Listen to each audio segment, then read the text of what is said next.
So, hello Sir Ilomer, no? Magandang gabi sa iyo. Ito na po yung unit mo. So, testing lang po natin. Ayan po, sinilagyan ko na po siya ng solar. Tapos dito, paleko. Tapos nilagyan ko na rin dito sa solar panel. Ayan po, meron na po yan siya ditong wire. Ito na po yung wire na 10 meters. Kasama sa yung nabili po. Tapos, ito yung dalawang wire po natin. Galing po sa battery. So, for example lang po, ito po yung battery nyo. Maglagay lang kayo ng dalawang wire dito na dalawang positive. Tapos sa kabila, dalawa ring ang negative. Tapos yung isang positive sir, dalahin nyo lang siya dito sa taas. Ilagay nyo dito sa may LBD battery. Tapos yung isang negative, ilagay nyo rin dito sa kabilang negative. Tapos yung isa namang negative nito sir, ilagay nyo rin siya sa eto po, papuntang SCC to battery. Ito po yun sir, no? Ayan. Tapos yung positive po, idalahin nyo rin po siya dito sa kabila, papuntang battery positive. So, ayan sir. Ganyan lang po yung sundan nyo. For example lang po itong wire na to. So, ang gagamitin mo po ditong wire sir, pwede po 16 AWG or 10 po. AWG wire, pwede naman po. So, ito yung 10 meters na ano natin, kasama sa package. So, meron na itong sir, connect nyo na lang sa panel nyo. Nilagyan ko na rin ng tanda ito, sir. Positive is red, negative is black. Ganun din po sa taas. Sundan nyo lang po. Tapos meron na rin akong sinulat. Sigurado na po yan, sir. Ayan. Tapos controller and inverter.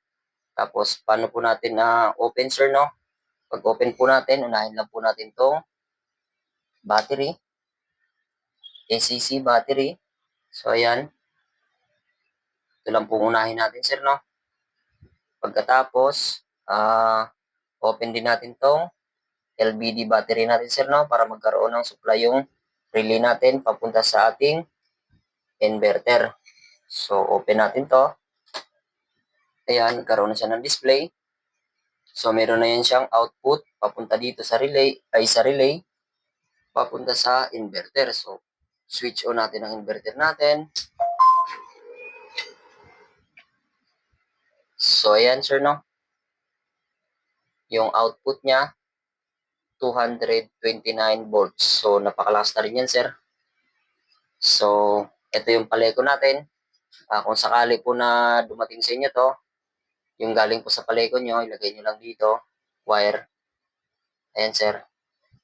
Tapos, ito naman yung sa solar. So, malamang, sir, i-manual nyo to.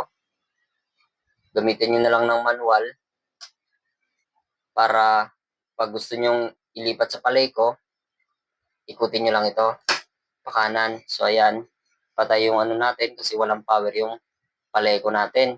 So, kung gusto nyo namang i-full automatic, sir, switch on nyo lang to kasi nakaupo yan. Pag i-on natin to, iilaw din yung ano natin, multi-function watt meter, no? On natin. So, ayan. Meron lang fluctuation na 1 second siguro. So, ayan, sir.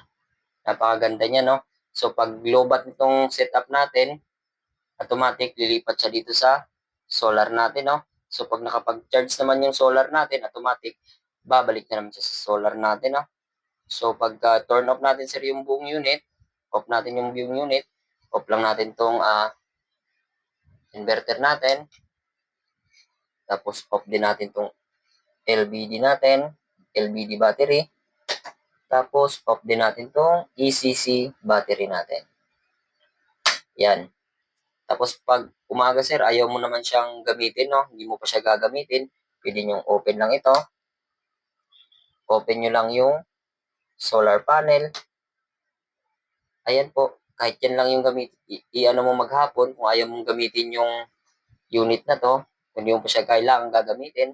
So, pwedeng yan lang ang open mo para makapag-charge siya. No? So, halimbawa, gabi na sir, off mo lang tong panel. Yan, tapos gusto mo na siyang gamitin, on mo na lang to. So, ayan, pwede mo na siyang gamitin. So, off na natin sir, no? Okay na po yung unit mo.